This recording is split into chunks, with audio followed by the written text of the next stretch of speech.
जगन्नाथपुरी के एक भक्त की कथा है। एक भक्त था, उसके स्वप्न में जगन्नाथ जी आते थे। वो इतना रोता था मंदिर के बाहर खड़े होकर के।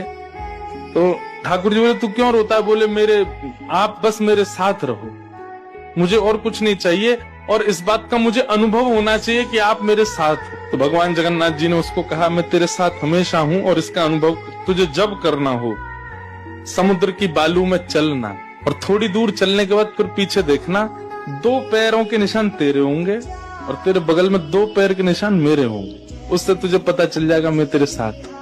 अब तो वो रोज जाता, समुद्र के तट पर चल के देखता, थोड़ी दूर चलता तो 2 पैर के निशान उसके और बगल में छोटे छोटे छोटे चरण भगवान के।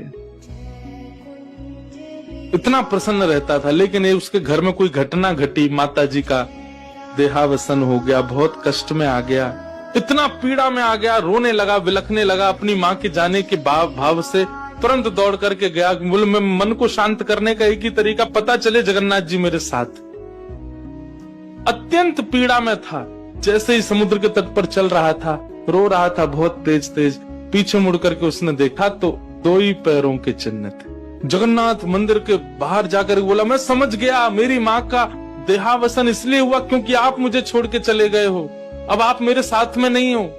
आपने कुछ दिन मेरा संग किया, उसके बाद मुझे अकेला छोड़ दिया। नाथ, आप ऐसा कैसे कर सकते? मुझसे क्या अपराध हुआ? रोने लगा, बिलखने लगा। जगन्नाथ जी रात्रि में फिर स्वप्न में आए। क्यों रो रहा था? बोले, नाथ, आप मेरे साथ थे हमेशा, और आज आप मेरे साथ नहीं थे। मैंने जाके देखा 2 ही चरण चिन्ह थे, और आज ही मेरी माँ का भगवत धाम गमन हो गया। इसका मतलब आपने मुझे त्याग दिया ना? मुझसे कोई अपराध हुआ है? भगवान बोले, नहीं। तो फिर आज आपके चरण चिन्ह क्यों नहीं थे?